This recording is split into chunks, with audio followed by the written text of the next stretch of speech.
What is going on, everyone? This is Eric coming at you from just outside of Hartford, Connecticut. And today we are going to look at the Michael Bennett trade, which occurred back on March 7th, 2018. Now, before we look at the Bennett trade, we do have to look at a trade that happened about a half year before this, when back on August 21st, 2017, the Eagles would acquire a 2018 fifth-round pick from Seattle in exchange for a 2018 seventh-round pick and offensive tackle Matt Tobin. We'll get to Tobin in a little bit. But that's important because back in March 7th, 2018, the Eagles would acquire defensive end Michael Bennett alongside a 2018 seventh-round pick, which they had traded to Seattle in that previously aforementioned trade, which that pick would be the 250th pick from Seattle in exchange for wide receiver Marcus Johnson and a 2018 fifth-round pick, which the Eagles had acquired from the Seahawks in the aforementioned Matt Tobin trade here. And this pick would be 156. Little messy, I apologize for that. But without further ado, we'll jump right in. So we'll start with the Eagles. So completely ignore this 2018 fifth-round pick for now. So defensive end Michael Bennett, the player of the trade. So he has a strong year in 2018 in Philadelphia. He would actually record 9 sacks over 16 games, 10 starts. Now, he ends up getting traded. This is due to salary cap and player management purposes. And he's traded to the New England Patriots alongside a 2020 seventh-round pick in exchange for a 2020 fifth-round pick. Oddly enough, for whatever reason, the Eagles like to trade fifth-round picks and seventh-round picks. So that 2020 fifth-round pick that the Eagles would receive would become the 168th pick. With that pick, they would select wide receiver John Hightower.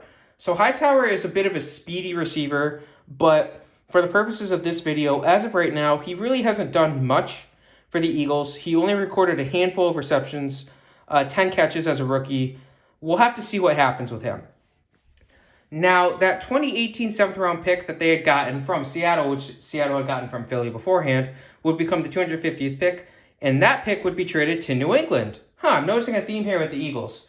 Now, the Eagles would trade the 2018 250 alongside a 2019 seventh-round pick to the New England Patriots in exchange for the 2018 pick of 233. With the 233rd pick, the Eagles would select offensive tackle Jordan Mailata. Now, Mailata is a guy who's very exciting to talk about. He was the second player to be drafted into the NFL without playing football prior. And basically, he came straight from Australia. He was a rugby player. And he was going to make it on a practice squad as a pathway player. But the Eagles said, nah, we're not going to take a chance with that. We want to take this guy. We want him on our team now. And his first 2 seasons, unfortunately, nothing came of him. He kept getting hurt. It was a back injury and a neck injury. Now, 2020, he ends up taking over shortly into the season due to injuries. He takes over the starting left tackle role, and he plays solid. He doesn't dominate by any stretch of the means, but he was still a solid player. The future looks bright for Mailata. So that's what Philly got from this trade. How about Seattle? So we're going to start with Matt Tobin before I forget, because remember, this 2018 seventh-round pick gets traded back to Philadelphia. So offensive tackle Matt Tobin, he spent 1 year as a backup in Seattle before he walked.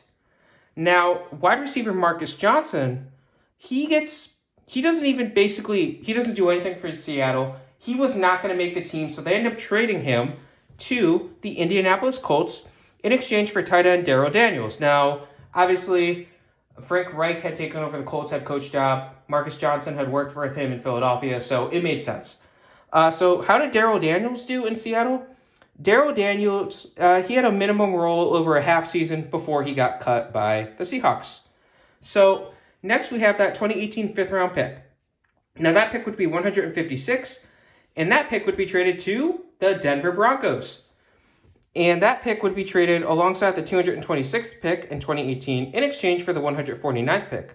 And with the 149th pick, the Seahawks would select punter Michael Dickson. And Dickson had a very strong rookie year. Very strong, where he was actually named to his first Pro Bowl, and he was a first-team All-Pro. Now, he had solid years in 2019 and 2020 as well. Now, he is one of the better punters in the NFL at this point in time. It looks like he might be a long-time punter in the NFL. And you guys know as well as I do, punters can make it 10, 15, 20 years sometimes. So it looks like Seattle found themselves a gem there. He is a one-time Pro Bowler and a one-time first-team All-Pro. So that's what Seattle got and Philadelphia got. How did the other teams do? We'll start with New England here. So New England got defensive end Michael Bennett, and Bennett recorded 2.5 sacks over 6 games, one of which was a start.